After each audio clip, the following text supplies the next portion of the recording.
Hey everybody, David Shahady here, Real Estate Investment Finance. Hope we're all having a fantastic week. I wanted to shoot a quick video, and this one's for the first home buyers. If you haven't purchased a property at all yet and you're thinking about should I buy, can I buy, is now the right time, I wanted to shoot a quick video and give some thoughts there for you guys. I was reading a statistic today from finder.com which had 42% of people that were interviewed thought now was a good time to be purchasing property. The good thing about property in Australia is it's in a very stable asset class. And if we look historically at the property market, it's always done very, very well. Now, real estate is a long-term game. And after any recession or any global event that we've had take place, we've always seen real estate, if you go back in history, bounce back really strong. So property to date has been, a great asset class to have your money. Also, when we do see share prices dropping, we see a lot of people turning to real estate as more of a safer investment. And we've seen the share market drop, in the past few weeks significantly, around about that 30% in some instances. So, we do see a lot of investors there. Where do they go next? What's going to be the next safest place to put our money? And that is property. What I wanted to talk about for the first home buyers is what's out there right now. And a lot of first home buyers may be a little bit unsure. Should they be purchasing? Can they purchase? If you've got a job right now and you can access the finance, there's fantastic opportunities out there and incentives that we've never seen before. There's a first home buyer loan scheme where the government's paying for your lender's mortgage insurance. So you can borrow 95% of the purchase price of the property and not have to worry about paying lender's mortgage insurance. And that's a scheme that's come out we've never seen to date. And that can potentially save you as a first home buyer $10,000, $15,000 in insurance that you otherwise would have had to pay. We're also seeing first home buyer grants that have been around for a while now, but in Queensland, for example, that's 15,000 at the moment. In Melbourne, that's 10. In other regional areas, it's about 20. In Sydney, it's 10. So there's those grants available as well. There's also massive stamp duty assistance as well from the government. If you purchase under a certain price point, we're seeing stamp duty exemptions depending on what state you're in. That can be $0 of stamp duty or it's staged up and reduced accordingly.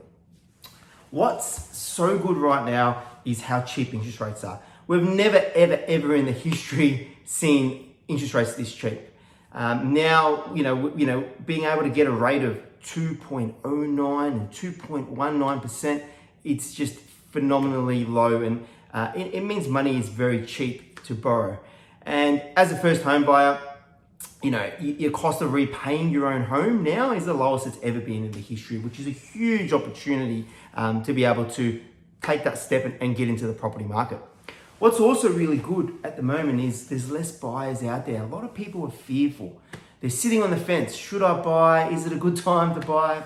And as Warren Buffett says, be fearful when others are greedy and be greedy when others are fearful. And what he means by that is it's now in times like this where other people aren't taking action, there's less competition.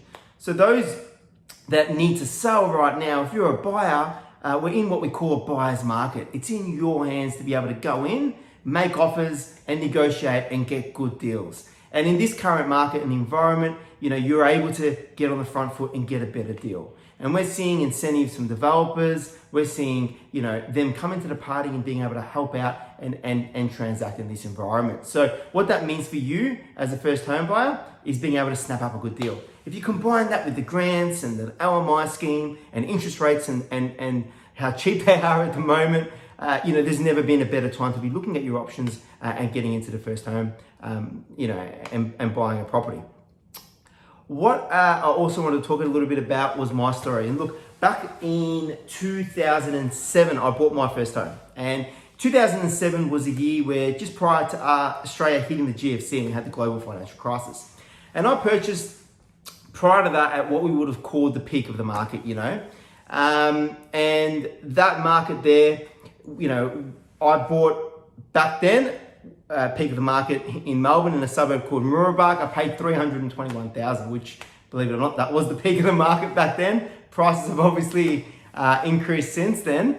And I held onto that property through the GFC period. And I sold that property in 2010. So I had it for 3 years, and we saw the GFC hit, and you know, everything bounced back. And out of that, I profited $81,000. So I sold my place for 401. I paid 321 and sold it for 401,000. Bought before the GFC, sold straight after the GFC. We saw property prices boom after that GFC, and we have always seen that in the history when we have had a downturn. So my point is, there's money to be made in real estate, and there's huge opportunities there. What I then did, and that's the only time I've ever sold a property, was that first property I bought. I made that money, and then I went out and bought another property, and that was since 2010 to now, 2020. In the last 10 years, I've been able to build myself a significant property portfolio.